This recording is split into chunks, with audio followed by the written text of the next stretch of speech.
wa laysat ibada gbogbo èèyàn bẹ̀rẹ̀ sí bú kíní kankan kò sórúkọ tí wọ́n pè tán huwa a'lamu bimani ittaqa tọ́lọ́run bá wí ní huwa a'lamu bimani ihtada pé òun lòun mẹ́ni tó páyà òun lòun mẹ́ni tó wà lójú ọ̀nà ìgbà tí Sheikh Lazari ó kú Tantawi ni Sayyid Muhammad Tantawi kìí ṣe Tantawi Jawhari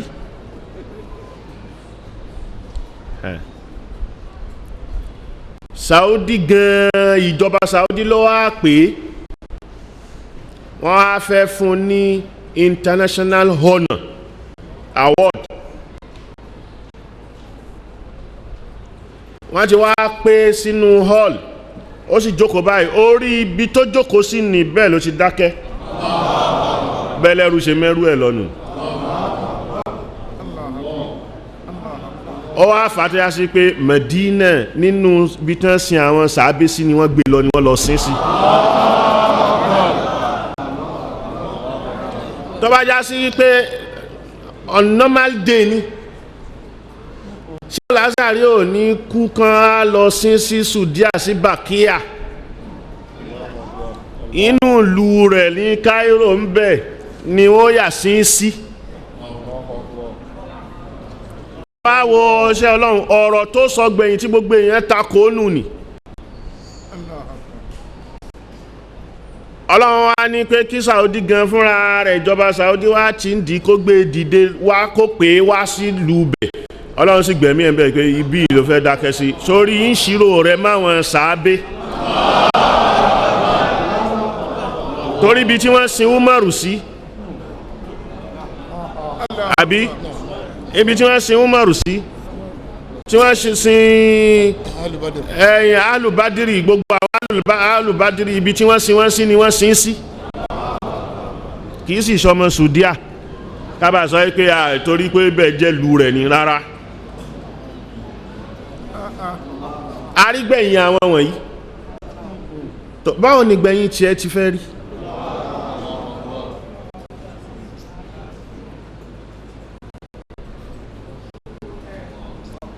la tasubbu alladhina yad'una min dunillah Ọlọ́run kọ́ wa lẹ́kọ̀ọ́ wípé kèfèrí àti tí wọ́n ń sìn ní ìwọ má bú wọn kèfèrí àti tí wọ́n ń sìn má bú tí wọ́n ń sìn pàápàá fa yasubbullaha adwan bighayri ilmin ẹni tí ó mọ̀ Lárúbáwá Suratul An'am chapter 6 kọ́nù chapter 6 verse 108 verse 108 ẹ lọ wò Al-Qur'ani ni لا تسبوا الذين يدعون من دون الله فيسبوا الله عدوا بغير علم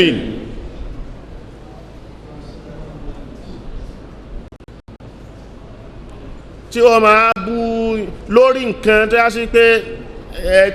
kò ní ṣe pẹ̀lẹ́sìn sẹ́ òun kọ́ lójúlówó ẹ̀sìn ó ní qad aflaha al-mu'minun ó ní suratul mu'minun náà àwọn mùmìnì ti jèrè àwọn wo ni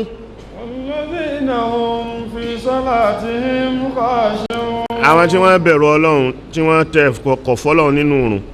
walladhina hum li zakati walladhina hum li zakati fa'ilun alladhina hum li furujihim hafizuna òun ló lè ṣọ́ abẹ́ ara ẹ̀ aṣọ kọ́ ní ó ṣọ́ hafizuna li furujihim hafizun important ibẹ̀ èyí tó gbọ́dọ̀ bonú ni Ọlọ́run sọ pé àwọn tí wọ́n lo aṣọ ọ̀kan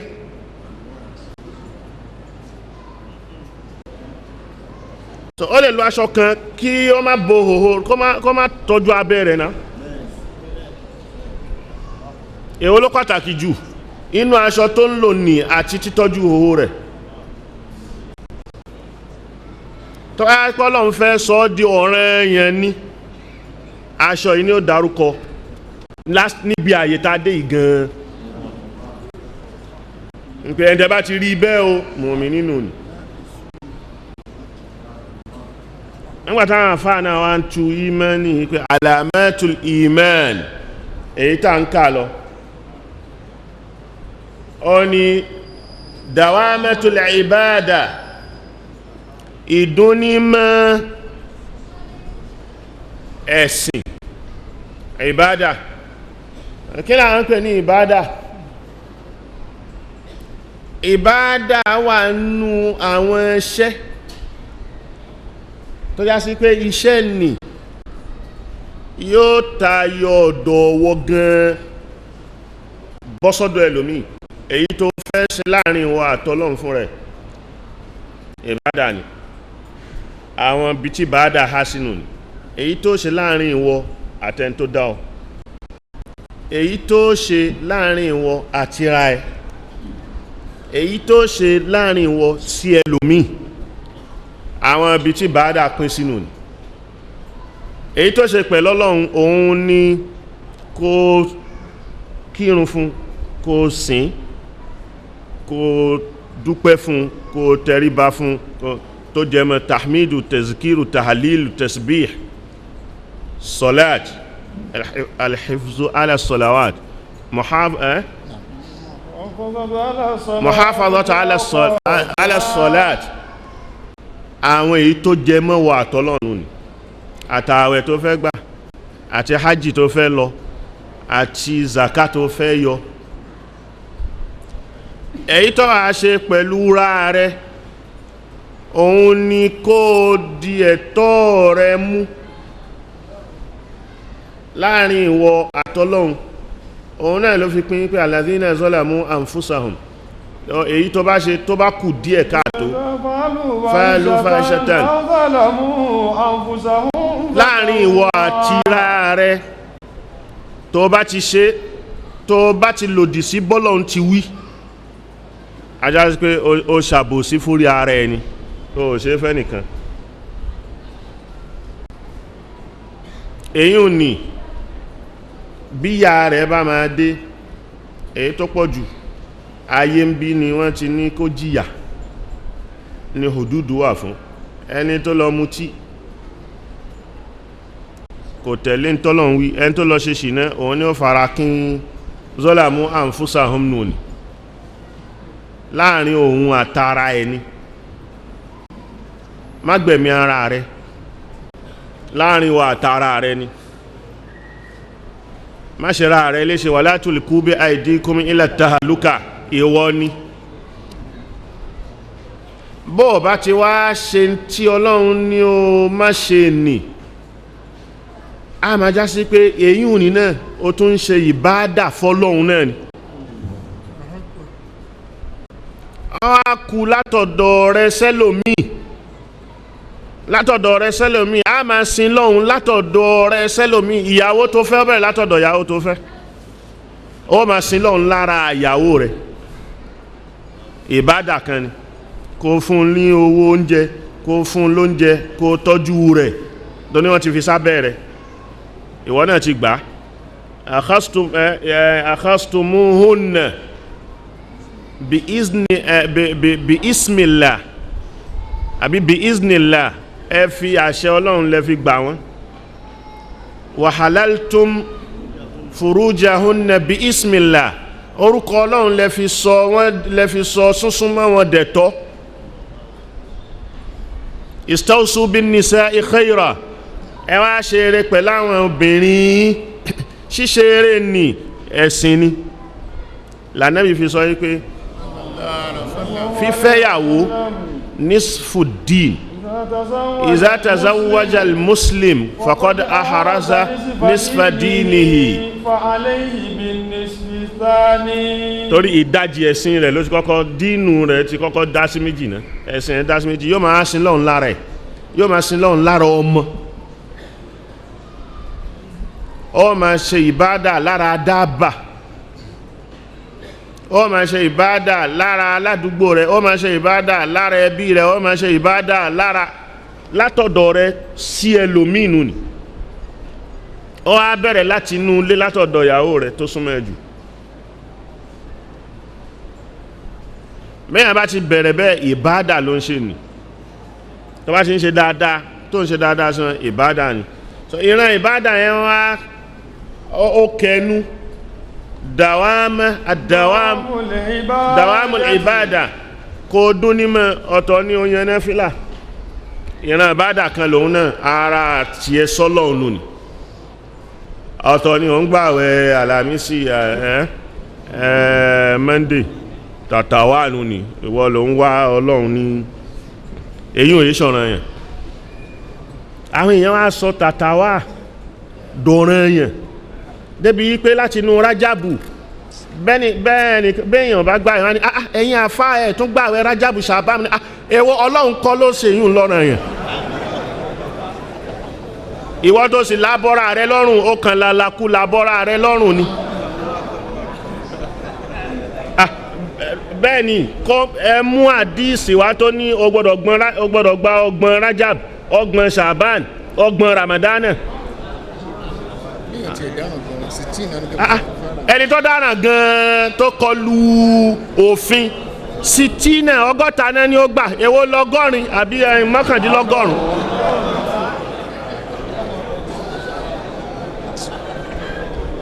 a ní ẹlòmíà ní ẹ̀yin afáàmì ní wá nígbà táàfáà ni táàfáà ń jẹun nú Rájàbù ńkọ́ kí lè yíò ń ṣe ó ti ṣe lọ́hun àbó jẹun nú Ṣàbáànì ó ti ṣe lọ́hun. bí wọ́n bá làábọ́ra rẹ lọ́rùn má tún làábẹ́ lòmíì lọ́rùn. àwọn ẹlòmíì bá débi wípé wọ́n máa rí ẹni tí ò gbá sẹ́lẹ́ṣẹ̀. Ọlọ́run ni as-sawmu li wa ana ajzi bihi. so ìbọn bá gbá ìwọ láàrin ìwọ àtọlọ́hun ẹni so ọlọ́dẹ̀ fẹ́ san ẹlẹ́san èyí ni ò sí lọ́wọ́ ẹnìkan láti dájọ́ ẹ̀. inú ẹ̀sìn tó yá sí pé kò sí bó ṣe Ọlọ́run ló fẹ́ san ẹnìkan ò ní san bó ṣe kò sí yàtọ̀ lọ́wọ́ èèyàn ọ̀dọ̀ Ọlọ́run lẹ́yìn ò ní wà.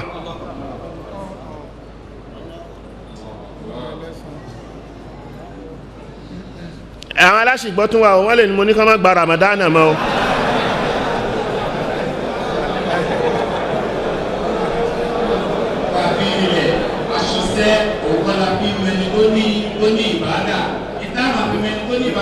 ní ìsìn gbogbo wa bá ṣe wà yìí ṣe bá lọ́wọ́ ló mọ kọ̀rọ̀ wa ẹ̀bí bí n bá jẹun kọ̀rọ̀ ní ìsìn tí mo bọ́ta tí mo ṣe nú ẹnu àwẹ̀ yìí ọ ń gbòyàn ta lórí mi ń bi tí mo ti ṣe bọ́lọ́run lórí òun sì ni ó san. so bọ́ bá fẹ́ súnmọ́ Ọlọ́run níbi àwẹ̀ ó lè pe ẹlòmíì lè yàtọ̀ sí Ramadana tó jọ́rọ̀ ọ̀ranyàn ní gan tó ń jẹ́ kínní Ọlọ́run ló ní sísan ládàá rẹ̀ ò sí lọ́dọ̀ rẹ̀ ìyà rẹ̀ ò sí lọ́dọ̀ rẹ̀. ìntí ládàá rẹ̀ ò sí lọ́dọ̀ rẹ̀ tí ìyà rẹ̀ ò sí lọ́dọ̀ rẹ̀ tó jọ́ranyàn bèlè èyí tọ́lọ́hun ò wí pọ́ranyàn ni.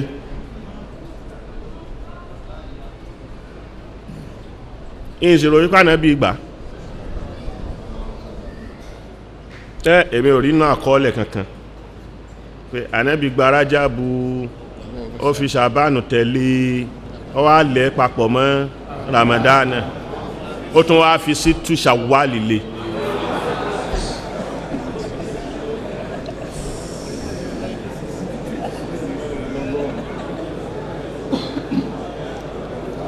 ṣùgbọ́n àwọn iṣẹ́ ìsúnmọ́ Ọlọ́run ọ̀pọ̀ pípọ̀ tó pọ̀ ní ojúpọ̀nà kan kọ́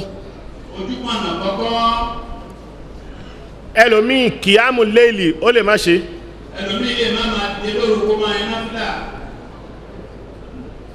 ọ̀tọ̀ ní nǹkan míì tí ìbádà rẹ̀ tí ó máa tún fi ṣe ìbádà tó yàtọ̀ séyìn ni. ọ̀tọ̀ ní tó wọ́n tún máa ṣe tí ó tún yàtọ̀ sí yẹn kó náà sì máa gba ládà tiẹ̀.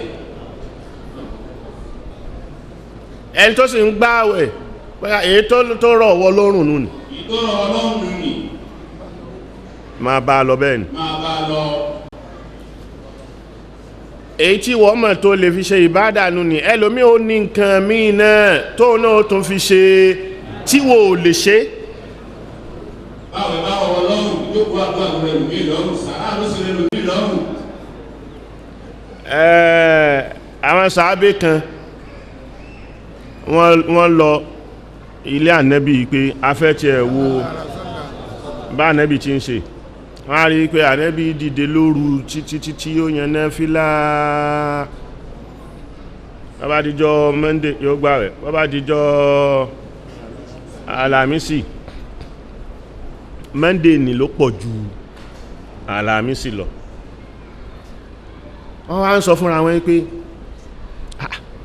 Ànábì tọ́lọ́run ti sọ pé liyaghfira laka Allahu ma taqaddama min dhanbika wa ma ta'akhkhara Ànábì tọ́lọ́run lóhun ti forí ẹ̀ṣẹ̀ tó ti jìn ẹ̀ṣẹ̀ tó ti ṣẹ̀ òun ti forí ẹ̀jìn ní àtẹ̀yí tí ó bá tún wá òun ló ń ṣe báyìí ìkànnì wọn ni láyé òun òun máa fi gbogbo ayé òun gbààwẹ̀ ni ìkejì ní gbogbo òru òun náfílà ni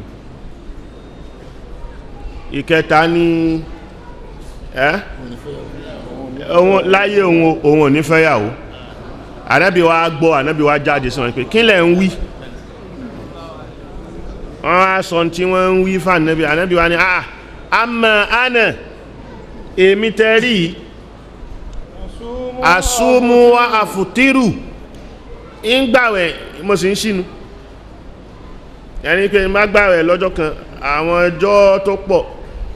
ń fi ilẹ̀ ni wa ànámú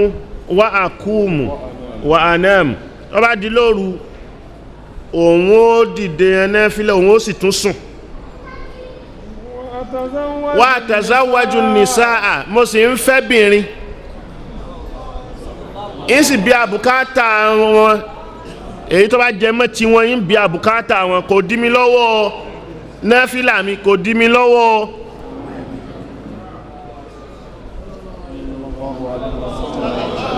Ànábì sọ bẹ́ẹ̀ fún wọn ìtumọ̀ ẹ̀mánà rẹ̀ ní pé ìtumọ̀ rẹ̀ ní pé ó lè sọ pé ó fẹ́ ṣe bí Ànábì tán gbogbo òru tiẹ̀ ló wà wípé rárá náfílà ní gbọ̀n nísìfàhú àwẹ̀ nkúsí mínihù wọ́n àwẹ̀ nkúsí mínihù kọ̀lílá àwọ̀zìdí àlẹ́yìn wọ́rọ̀ tí lè lẹ́kọ̀ọ́rọ̀ ànátàrí tí ìlà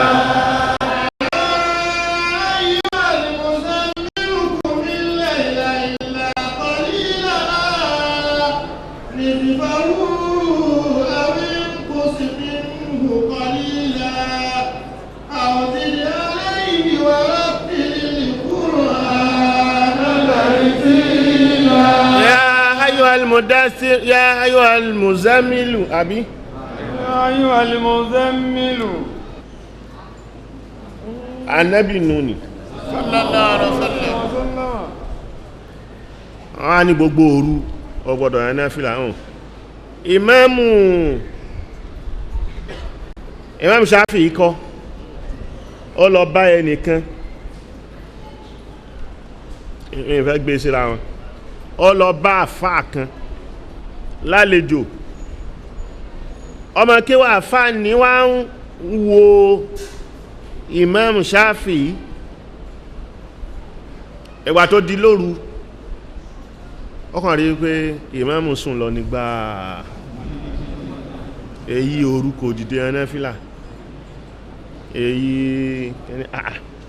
pé ṣé ẹni tí àfáà tòun ń pọ́n rèé tó sì ń bá bára tó ń wí pé kò sírú rẹ̀ o kò sí kinní kan o oorun ló sùn yìí kò dìde yan náfílà ẹgbà tí ilẹ̀ mọ́ ló bá sọ fún àfá rẹ̀ ní nígbà tí ìmáàmù ó sọ lóní kílẹ̀ tó mẹ́ ní sàbàínà mas'ala ló ń rí yanjú nínú masailu fiqhiyya masailu ọ̀rọ̀ ẹ̀sìn lòun ti fi òru níyanjú so òun tó ń rán èyí ní lóru bùkátà yí pé kó tún lọ nẹ́fìlà kan mọ́ nẹ́fìlà kí ni ó tún yàn èyí tó ń ṣe nìgan ìbádà ni ló fi já sí pé ìkọ́mọlẹ́kọ̀ọ́ lálùkùránì ẹni tó ń kọ́mọ lálùkùránì tó ń kọ́ wọn ń kéwú tó ń kọ́ wọn lálùkùránì ìbádà lèyí tó ń ṣe nìna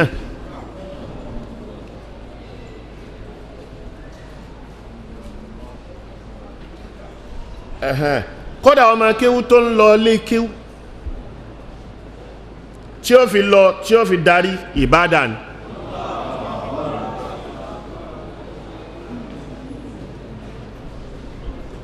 ìjókòó báyìí gbọ́ alkùránì ìbádà ni tó bá ti jókòó yìí kí là ń ṣe ìbádà là ń ṣe ni so dawamul ìbádà kíyàn máa wá lọ rú báyìí kó já sí pé tó dún ní mọ́nù ni àbí ó dún ní mọ́ ń lọ lé kíw àbó dún ní mọ́ à ń kọ́ mọ́ ń kíw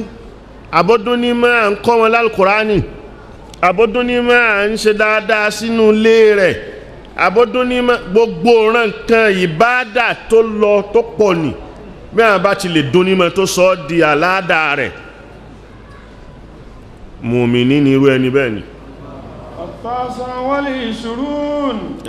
حمد الله قولا وعملا ká dúpẹ́ fọ́lọ́run qawlan ní gbólóhùn wa amalan tún fi ṣẹ́kùn ẹ̀ṣẹ́ alhamdulillah alhamdulillah alhamdulillah gbólóhùn ló sọ ní ó kúkọ wá fi iṣẹ́ tọ́ kó fi iṣẹ́ tọ́ náà ni kó mọ Ọlọ́run kó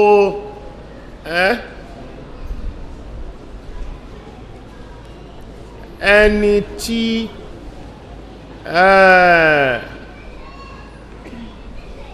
ó sọ ẹ́kọ̀ ń dúpẹ́ fọ́lọ́hun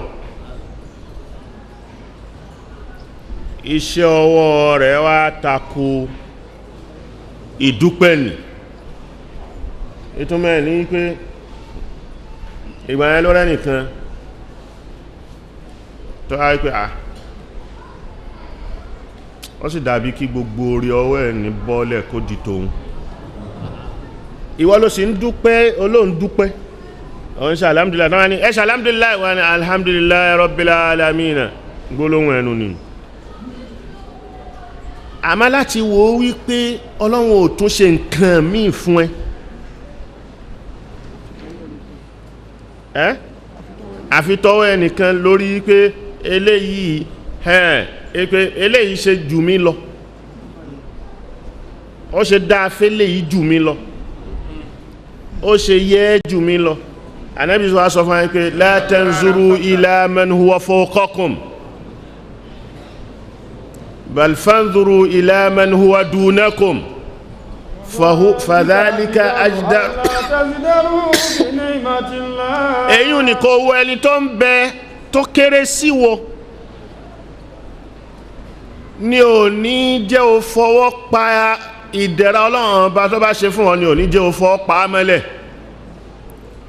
àmọ́ tó bá ti ń wo ẹni tó ń bẹ lókè rẹ̀ ò ní rántí Ọlọ́run mọ́ ò ní rántí dúpẹ́ gbọ́ ọ̀rọ̀ tó máa sọ jáde yóò àti iṣẹ́ rẹ̀ yóò máa takò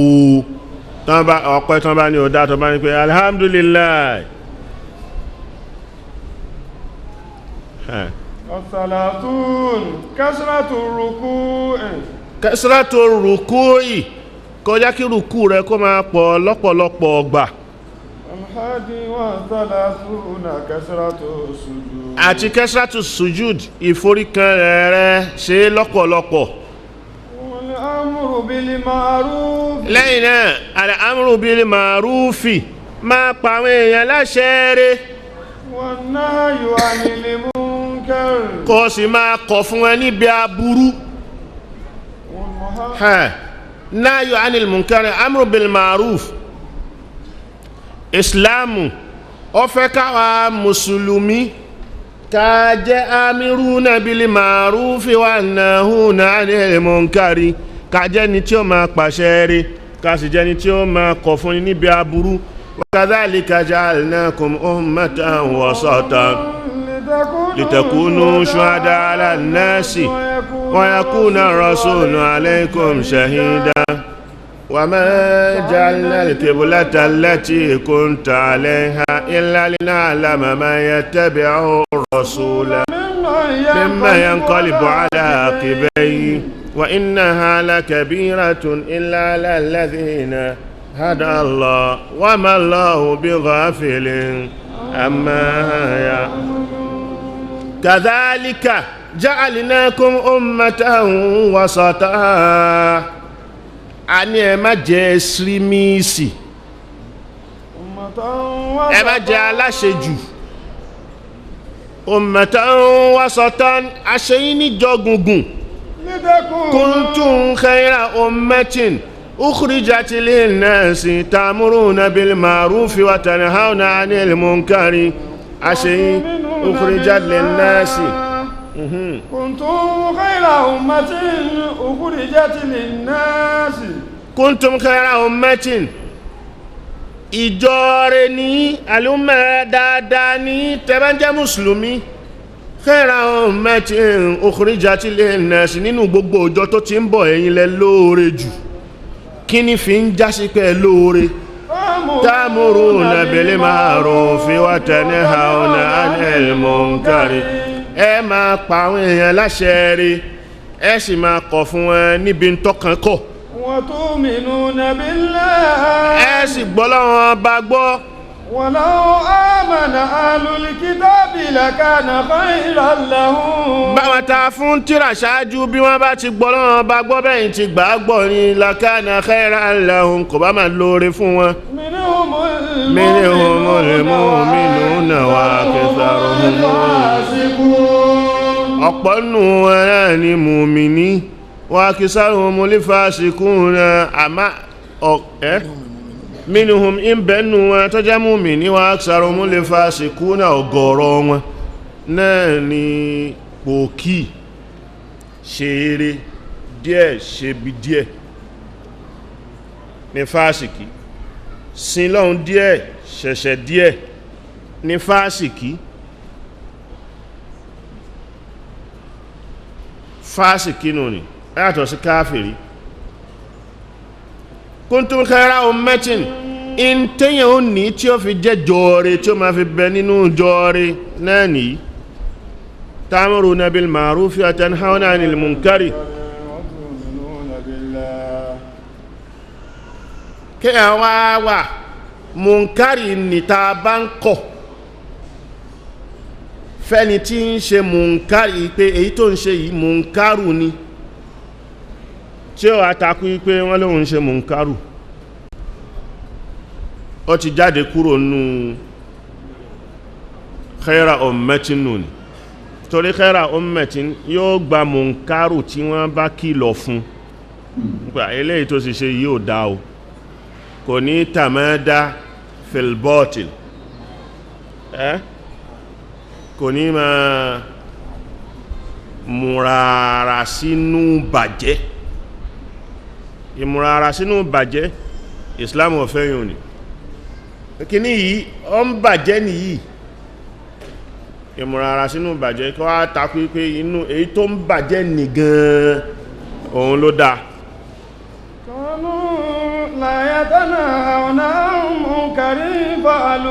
Torí la yatanahawna 'an munkarin fa'alu, àwọn kẹta ti fún tírà ṣáájú. لعن الذين كفروا من بني إسرائيل. A fún àwọn aṣẹ́bílé wọn nínú àwọn Bani Israila ní títorí kíni. على لسان داود وعيسى بن مريم. Dáúdà àti Ìsá ni wọ́n ṣẹ́bílé àwọn tàwí wọ̀nyí. ذلك بما عصوا وكانوا يعتدون. Zalika bima asaw, torí pé in tí wọ́n ṣe náà ni wípé wọ́n ń ṣẹ̀ṣẹ̀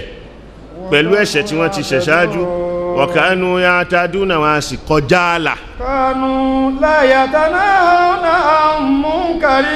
فعلوه. ìtọ́kọ̀kọ̀ tí wọ́n ń ṣe fúnra wọn ni wọ́n ní kọ̀ fúnra wọn níbi tí ó da labisa ma kanu yafalu ṣíọ̀ irú wà tí wọ́n ń hù ní nínú iṣẹ́ Ọlọ́run sọ bẹ́ẹ̀ ni nahayu anil munkari al-amru bil ma'rufi wa nahyi anil munkari ìtorí ẹni tó máa ń jẹ́ amiru bil ma'rufi ni wa nahyi anil munkar onítọ̀hún tí ń bọ́ sípò mùmìní muhafazatu ala hududillahi muhafazatu ala hududillahi ẹni tó dúró ń bí ààlà tọ́lọ́hun tó ń ṣọ́ ààlà nì tí ò rí kò rí náà kọjá kò rí náà títì kò já náà kó tún rí náà kò jóná kò jiná kó tún wá jóná ẹgbẹ́ ọ̀tọ̀ ní kí nǹkan ti jiná ó bá ti jiná ní ó wúlò fún jíjẹ muhafazatu ala hududi nù ni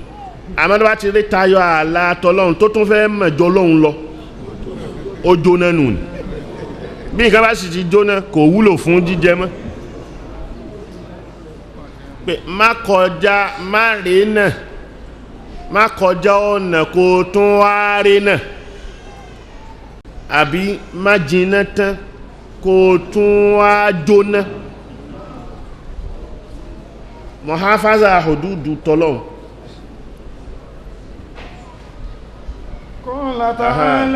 Ọlọ́run bá ń sọ wípé Ọlọ́run bá lóun lòun ra ẹ̀mí àwọn mùmìní òun ra owó wọn ipò òun ti fún wọn lálìjánná kalẹ̀ yuqatiluna fi sabilillahi wọ́n a máa sapá sójú ọ̀nà tọ́lọ́run wa yaqtuluna wa yuqtalun irú àwọn wọn ni wọ́n bá wọn jà àwọn náà bá wọn jà padà ìyẹn ni pé yẹ̀kìtùlú náà kọtílù ní kìí ṣe dandan kó jẹ́ pípa kọtílù ń jẹ́ ìjà kọtílù ń jẹ́ pípa ẹ̀pẹ̀ baynahuma muqatalatun shadida ìjánu ni ìjà tó lé muqatala qatalahu wọ́n ni qatalakallah Ọlọ́run ó pa ọkọ ló ń jẹ́ bẹ́ẹ̀ tẹ́ẹ̀tẹ́lẹ̀ yóò kú tẹ́ẹ̀tẹ́lẹ̀ àmọ́ qatalahu Allah Ọlọ́run ó kọ́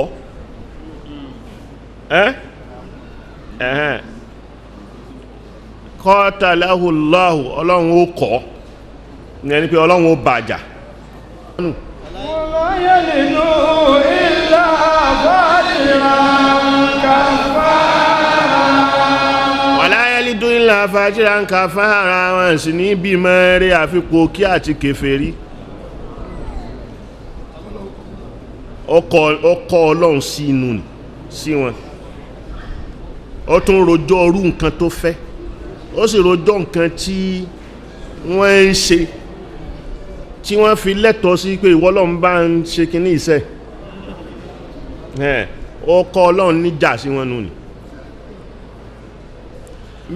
bẹ́ẹ̀ ni Musa náà innaka ataita fir'auna wa mala'ahu zinatan fil hayati dunya وقال موسى ربنا إنك آتيت فرعون وملأه زينة وأموالا ìwọ ló fún lówó ìwọ ló fún ní gbogbo nǹkan وأموالا في الحياة الدنيا ربنا ليضلوا عن سبيلك owó tó fún ní náà ni ló fẹ́ fi máa sọ àwọn èèyàn nù ربنا تمس على أموالهم àyà bá ń pa owó rẹ̀ واشدد على قلوبهم jẹ́ kọ́kàn rẹ̀ ó le kókókókó ولا يؤمنوا حتى يروا العذاب الأليم ó nìkan wá kọ́ gbogbo àwọn tó tẹ̀lé fala yu'minu wọn ní gbà má jẹ́ kí wọ́n gbà rárá má jẹ́ kí mẹ́ni wọnú ọkàn wọn rárá hatta yarahul azaba al-alima títí tí wọ́n fi rí ìyà báyìí ولقد أجيبت دعوتكما Allah wá ní ṣe ń tó fẹ́nù ní ujibat da'watukuma ọ̀dá ìwà àti ẹ̀gbọ́n rẹ̀ Haruna àti gbọ́ntẹ̀wì ní ṣe tó ní a ṣe fún wọn ní a sì ṣe ọkọ̀ ní nǹkan sínú ni yakituluna wa yuqtalun yakituluna wa yuqtaluna wọ́n jà wọ́n bá wọn jà àwọn náà wọ́n sì bá wọn jà wọ́n panu wọn àwọn náà wọ́n sì panu wọn. wa'dan alayhi haqqan fi at-tawrati wal injili wal qur'ani wa'dan alayhi haqqan èyí ni ti di àdéhùn tí ó ṣẹ látọ̀dọ̀ Ọlọ́run wípé òun ti ra ẹ̀mí wọn bí wọ́n bá kú yuqtaluna wọ́n wà á pa wọ́n ìyẹn ní pé ẹ̀rí pé èyí tó kọ́kọ́ ti ṣáájú yakituluna wa yuqtaluna bíjà bá ti bẹ̀rẹ̀ àwọn tọ̀hún ní ọkọ̀ fíran ìjà wọ́n wà á pa yín àmáká tó pa yín ni ẹ̀yin náà ó sì pa ní ẹ panu wọn wọ́n bá yín ẹ bá wọn jà àwọn náà ó bá yín jà. Ọlọ́run á ní kí òun ṣe bẹ́ẹ̀ ní kóun ra ẹ̀mí yín kẹfẹ́ yín ní ra ẹ̀mí kẹfẹ́ yín ní ra àlìjẹ́nnà wa'dan alayhi haqqan àdéhùn ni tí ó ṣẹ fi Tawrati wal Injil nínú báíbùlù ń bẹ bẹ́ẹ̀ nínú àtàwọ́rá ń bẹ bẹ́ẹ̀ wal Qur'an isim bẹ́nà al-Qur'ani náà bẹ́ẹ̀ ayà ní náà látún kan. ومن أوفى بعهده من الله tàlẹ́ni tí pé àdéhùn rẹ̀ tó tayọ Ọlọ́run. فاستبشروا ببيعكم الذي بايعتم به. bẹ́ẹ̀ àtẹ ti ṣe fànẹ́bì ní pé á tẹ̀lé ọ ẹ wá máa dunnú pẹ̀lú béèyàní. وذلك هو الفوز العظيم. èrè ń jẹ tó lágbára tó ga jù nú ni látọ̀dọ̀ Ọlọ́run ọba. At-taibuna àwọn tí wọ́n túbá àwọn mùmínì nínú ni. Al-abiduna àwọn tí wọ́n ṣe ìbádà. Al-hamiduna àwọn tí wọ́n dúpẹ́ fọ́lọ́hun. Àwọn tí wọ́n jí lóru tí wọ́n ṣe dárúkọ Ọlọ́run ọba sí Ọlọ́run ọba ní sáàrì. Àwọn tí wọ́n ṣe rùkú. Àwọn tí wọ́n forí balẹ̀. Àwọn tí wọ́n pani láṣẹ rere tí wọ́n sì kọ̀ fún ni lábí aburú. Wal hafizuna li hududillah àtàwọn tí wọ́n ṣọ́ àlà Ọlọ́run. Wa bashiril mu'minin. Àwọn wọ̀nyí làwọn mùmìní àpẹẹrẹ mùmìní náà ni wa bashiril mu'minina ẹ tó bá kó sínú irú àwọn wọ̀nyí ẹ̀dùnnú wípé kí ni qad aflahal mu'minuna alladhina hum fi salatihim. Pé irú àwọn bẹ́ẹ̀ wọ́n ti jèrè eré ní ti kọjá kìí ṣe pé wọ́n ṣẹ̀ṣẹ̀ fẹ́ jèrè eré ní ti dúró fún wọn ni àfàìṣe láìjèrè gbogbo ẹni tó bá ti wá kó sínú àwọn àpẹẹrẹ wọ̀nyí náà ni hamiduna sa'ihuna ta'ibuna sa'ihuna abiduna hamiduna sa'ihuna raki'una sajiduna amiruna bil ma'ruf wan nahuna 'anil munkar hafizuna li hududillahi wa bashiril mu'minin. Bashiril mu'minina dùn wọ́n nú náà làwọn àwọn aflahal mu'minuna àwọn tí wọ́n ti jèrè tẹ́rẹ̀ wọ́n ti dúró àwọn wọn ni anilagui muriduna wọ́n ṣẹ́rí kúrò ń bi ọ̀rọ̀ wọ́n ṣẹ́rí kúrò ń bi ìwà tí ó dá náà làwọn tó yá sí pé walladhina la yashhaduna zura wa iza marru billagwi marru kirama.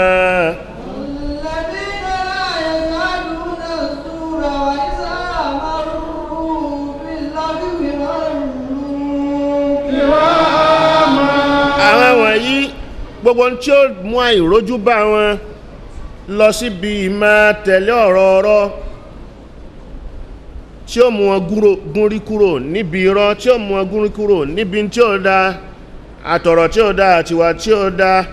náà làwọn tí ó máa kọ́ṣe àwọn ànábì tí ó máa hùwà báwọn ànábì tí ń hùwà tí ó máa hùwà báwọn Siddiqi náà tí ń hùwà àwọn náà ní alladhina yashhaduna zura wọn ní jẹ́rìí èké láì nítójú wọn ò tó wọn ní sọ wa iza marru bil lagwi tí wọ́n bá wá ń kọjá níbi tí ó dá níbi ìbàjẹ́ marru kirama wọ́n rọra kọjá ní kọjá talápẹ́lẹ́ èèyàn wọ́n ní bú wọn wọ́n ní ṣáta wọn yóò kàn ra lọ tí ẹ̀ yóò kọjá ni àwọn wọn ní náà ní ibadur rahmani alladhina yamshuna ala al-ardi hauna wa idha khatabahumul jahiluna qalu salama subhanallah